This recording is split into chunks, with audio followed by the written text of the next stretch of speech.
Hello, everyone. Welcome into another episode of Bolt Breakdowns here on the Guilty as Charged podcast YouTube channel. My name is Alex. As always, here to talk about a Chargers 23-22 loss. Stetson Bennett walk-offs don't feel great.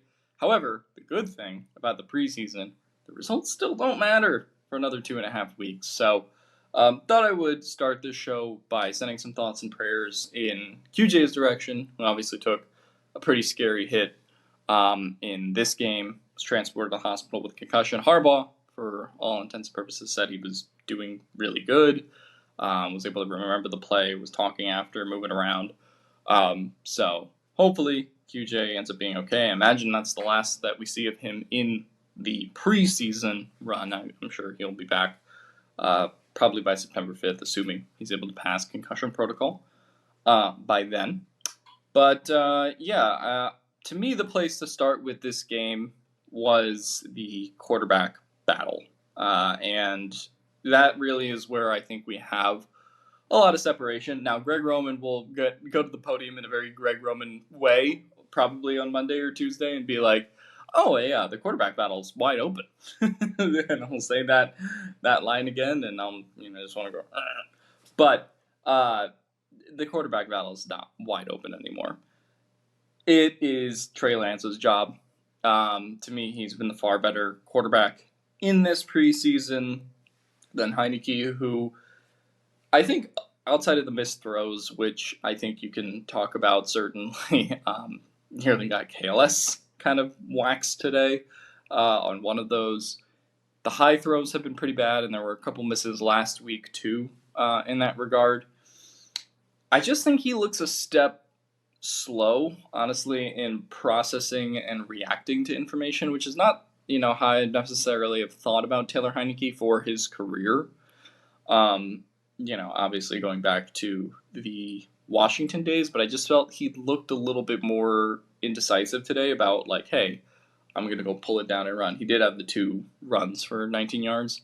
But it felt like outside of those 2 rushes, really when he was either in the pocket or sort of deciding what to do, unless the play was like literally designed for him to come out of the pocket, it felt like he just had some trouble in terms of like the speed. Now, the interior offensive line play was not ideal, certainly, but the high misses combined with slower processing, I just don't really know how anyone could say Heinicke is ahead in this quarterback battle. And again, that's with saying that Trey Lance has not been perfect. Like, I think there's been some goal line fade misses. There was one of those today. A couple misses he's had here and there. But he's just looked far more controlled and poised, really, in response to pressure, in response to, just how quick his brain kind of does go to, okay, I'm going to tuck in a run for a couple of yards. Okay, I'm going to, continue to drop back in the pocket.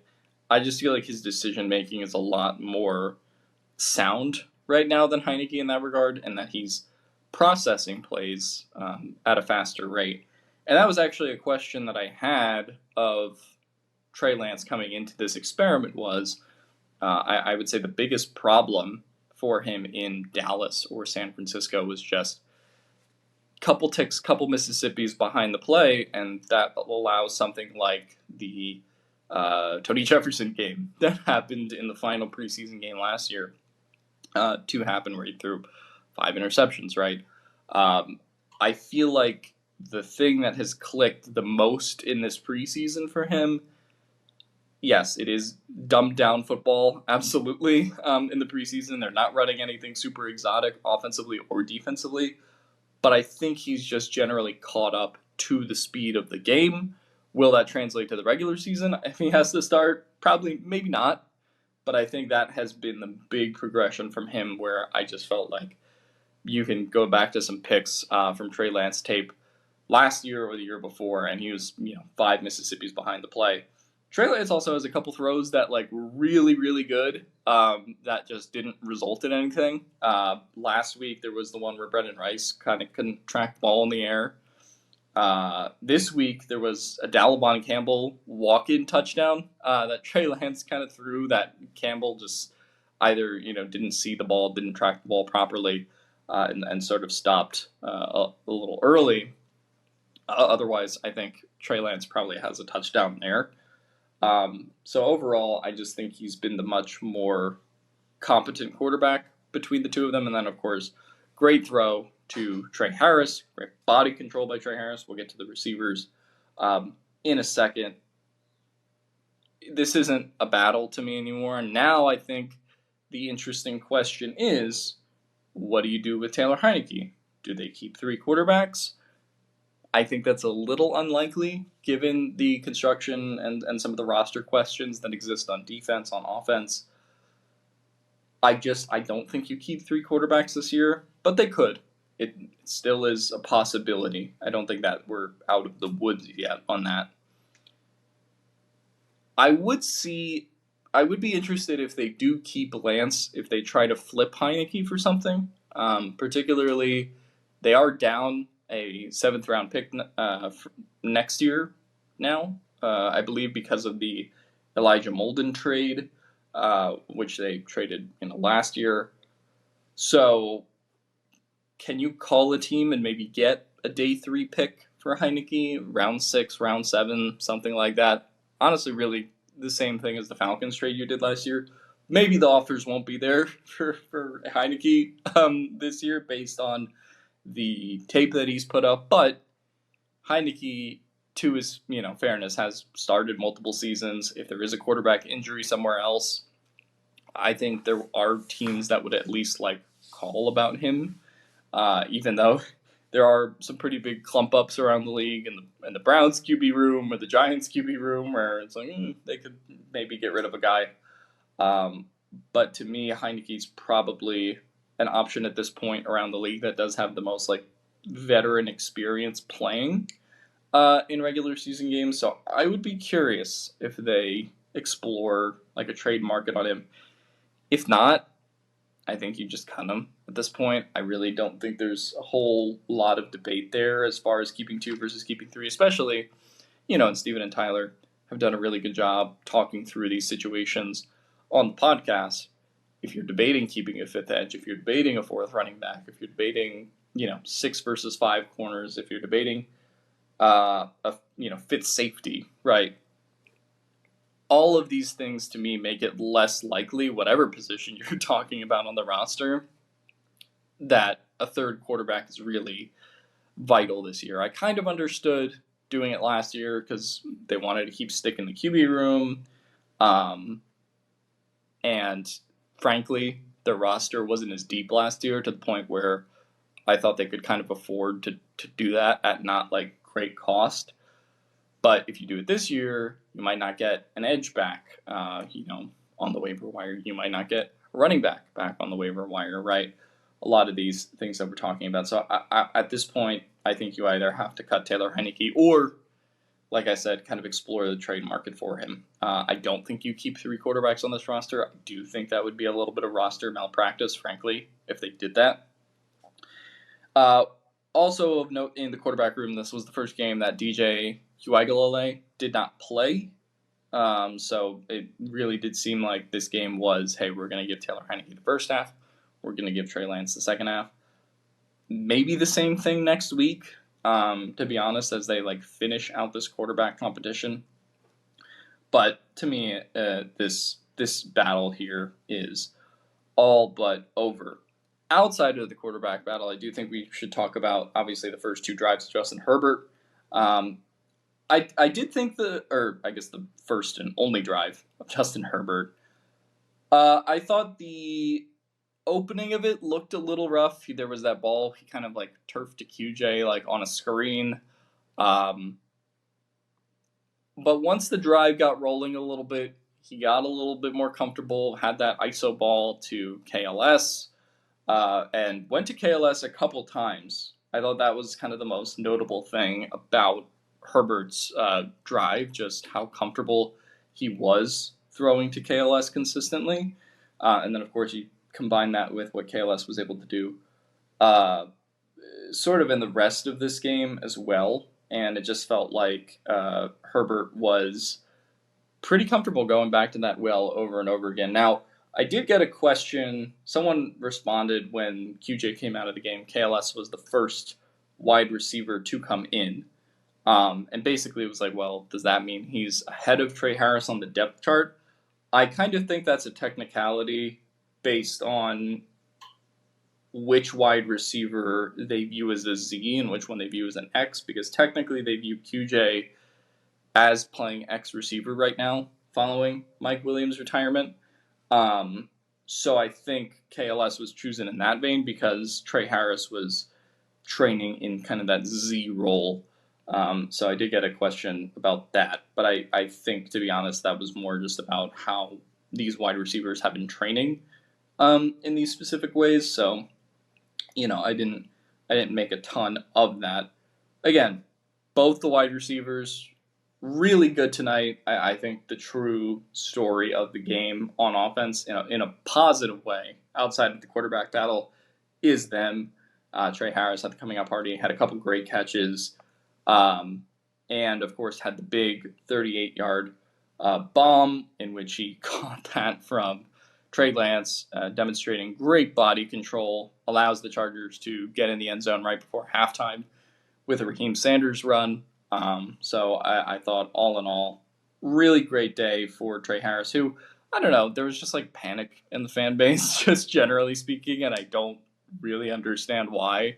To me, I thought this game was coming for Tre Harris, whether it was week 1 regular season or whether it was now, but I never was concerned about a drop problem that known engagement beta and fraud Dove Kleinman posted about, and or just not getting the ball in these first 2 games, which I think created some angst online for Chargers fans. But I think you saw what Tre Harris was able to do today, and I thought it was overall really, really well done.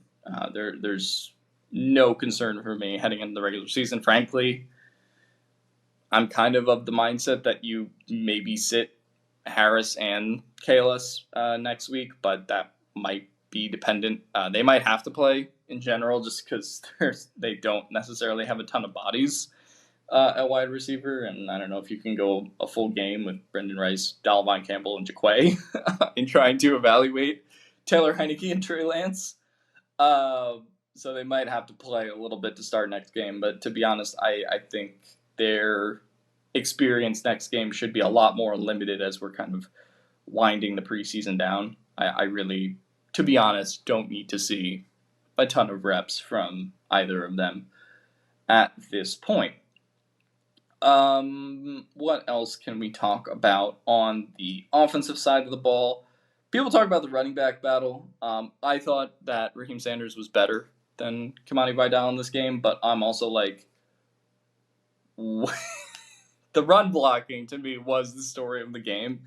It just looked utterly hopeless anytime any of the backup depth offensive linemen blocked for either of them. And if you think that that's specifically a Kimani problem, it was also a Raheem Sanders problem in this game. After not including the 10-yard run that he broke off, where he demonstrated really great east-west running, lateral agility on the sideline, made a couple people miss on that run close to their own goal line. Outside of that, in the touchdown run, in which he had 11 yards, the other 3 carries went for 0 yards, which again, to me, demonstrates that a lot of the stuff that we're seeing with the running backs right now is not a running back related issue. Again, I did think that Rocket was better than Kimani this game. I don't have any problem saying that. But I'm also like, what am I supposed to evaluate here? Rocket went 2.2 yards per attempt, Kimani 1.6. The run game was just kind of defunct from the beginning. Positive note on the run game, though. At least when he was out there with the ones, I did think that Omarion Hampton looked pretty good. Had 2 runs for 12 yards. Pretty solid, as we know, Omarion to kind of be at this point. We saw him briefly in the Hall of Fame game. They weren't going to give him a ton of run tonight, probably because with Najee being out, frankly, you are going to rely on him quite a bit more. Of note in the running back room also was Hassan Haskins. Hassan Haskins did not play tonight. No real confirmation on whether that is coaches have seen what they needed to see from him related or if that's injury related. Someone in my replies on Twitter did tell me that on the Chargers broadcast, I guess before the game or something like that, they did say that the coaching staff had sort of seen enough from Haskins and wanted to make it a Vidal-Rocket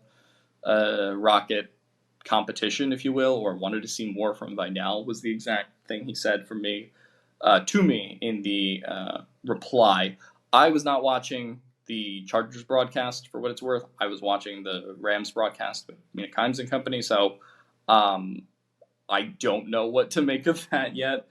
I would kind of assume, based on this game and the fact that he didn't play any special teams or running back snaps, that we can probably circle in Hassan Haskins as safe for the roster. I don't want to totally do that though, because if there is some injury, then I would feel kind of bad about it. But I don't remember an injury being reported in practice or anything along those lines.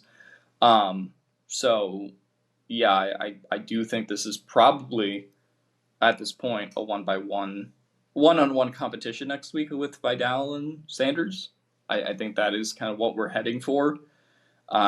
I do think that Vidal had a really impressive Hall of Fame game. I think the last 2 weeks, to me, Sanders has been the better overall running back, although I think both of them have been failed in a pretty big way by the run blocking in front of them. So hopefully next week we get a chance to see both of them break off some runs and really, either way, whoever kind of wins maybe that final running back spot, put some emphasis on their case for the running back battle. I just don't think they were able to really do that in this game to state their case positively for either of them.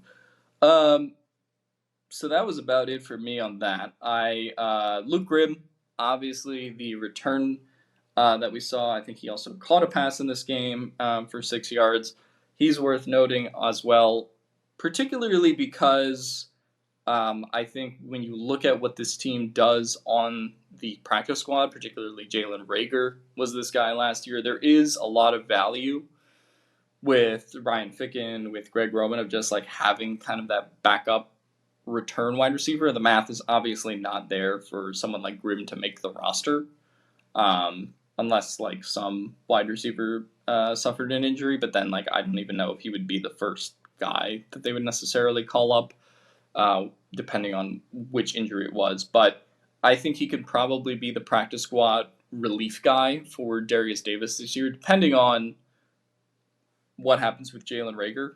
He's obviously been injured for a couple weeks now, and has not been back at practice, to my knowledge. So I kind of think that spot, assuming Reagor is just not healthy, could very well end up going to somebody like Luke Grimm again. But Reagor could get back in practice this week. Maybe he gets another preseason game next week. So don't want to completely write him off. But Harbaugh was directly asked, hey, what did you think about Luke Grimm's game today? And does it bode well? Is it good for him, his chances of making the practice squad? And Harbaugh did say it bodes well for him. So I thought that was a pretty impressive overall performance today from Luke Grimm in stating his case to make the practice squad. I think those are really the offensive takeaways. Defensive takeaways, not as good. There was a point where the Chargers, I think in the first half, it only allowed 7 points or something like that, or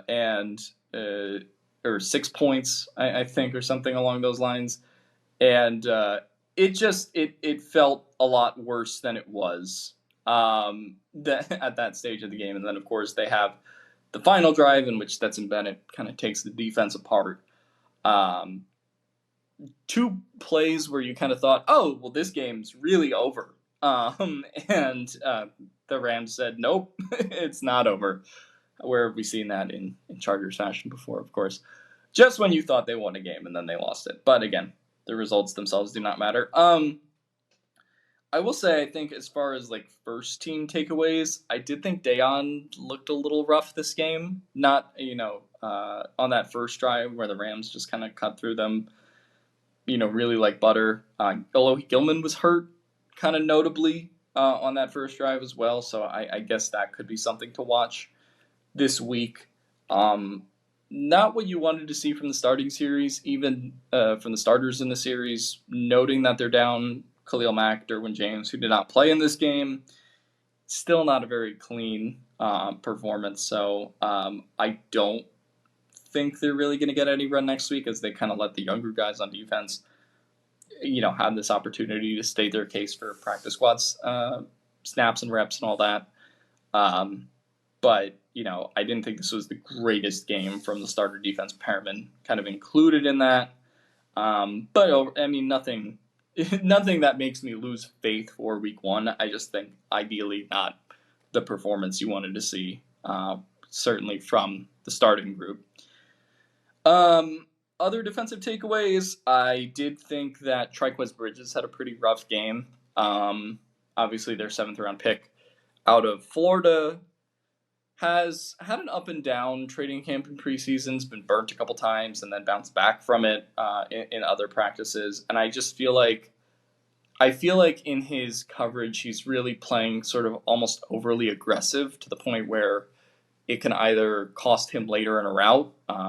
There was, one play I remember where the Rams receiver caught a ball and like Triquez was all the way in another area code before trying to like rally and tackle. So like I do think that is something that, whether that's he takes a year on the practice squad or he just gets kind of cut, I really don't know at this point, but I felt like he, in both games, has been a pretty glaring weakness on the defensive side of the ball. Positive note, I did think R.J. Mickens looked very good, had 2 should-have-been interceptions that he dropped. Folks, that's why they play safety, and that's why they don't play wide receiver. So he looked really good tonight. I thought just a really authoritative effort from him. I think he ended up having, 8 tackles. Looks like, 2 pass deflections that they counted that really should have been picks. So great game overall from him, even though, of course, you would want him to come down with those interceptions for sure. Shout out to Junior Colson this game, who I thought played pretty well. That one goal line stand the Chargers had that he was in on had a 3rd and goal stop that set up Tony Jefferson, I believe, on 4th and goal to then make a play that kept the Rams out of the end zone.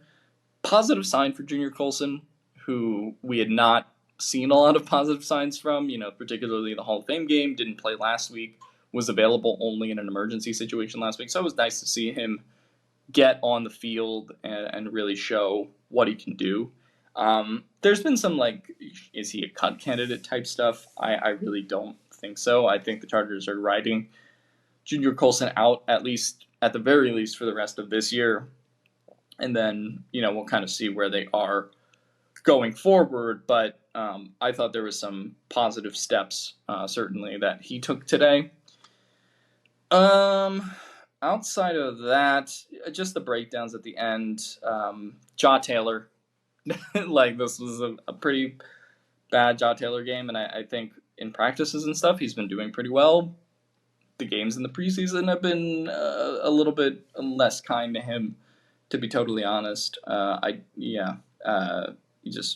don't think the PFF grade will be very kind to him tomorrow as far as what he was able to do in coverage. Shout out to Tara Edwards, who got, the crowd kind of jumping and into it with the interception on Stetson Bennett.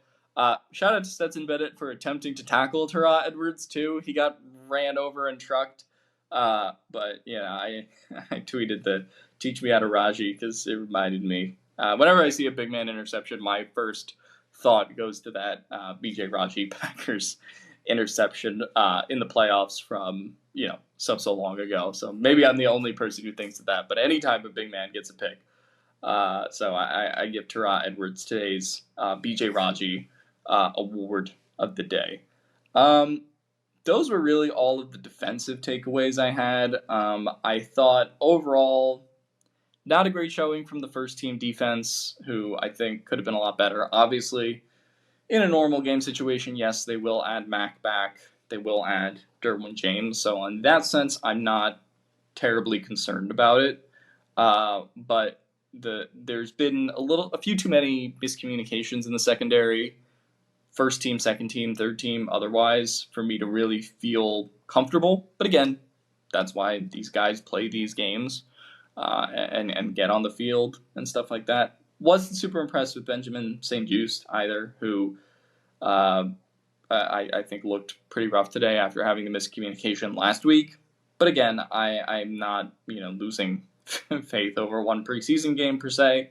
I just think this was a little bit of a rough communication game, and also not a great defensive line game. I did think the Rams' offensive line just handled blocks and handled pressure from the Chargers much better than the Chargers did on their offensive side of the ball. Couple other storylines. Obviously, Cam Dicker legacy game, 3 for 3 field goals. That we love to see that. Nyheim Miller-Hines also had a pretty good return in addition to the Luke Grimm return. Like I said, I don't think there's really a spot for Miller-Hines on the roster. I think this is clearly turning into a Rocket versus Kabani battle for the last non-Najee spot. But I do think I was thinking about this. I think he can kind of be their Tony Jefferson chip this year, which was last year. The Chargers obviously had the advantage of Tony Jefferson's retirement, and not a ton of people, when they did cut him, being interested as far as picking him up on waiver claim. And so I think you might be able to do that with Miller-Hines this year if you want to keep him around with the blocking and the special team stuff. Now, they might end up just keeping the loser of the Kimani Rocket battle.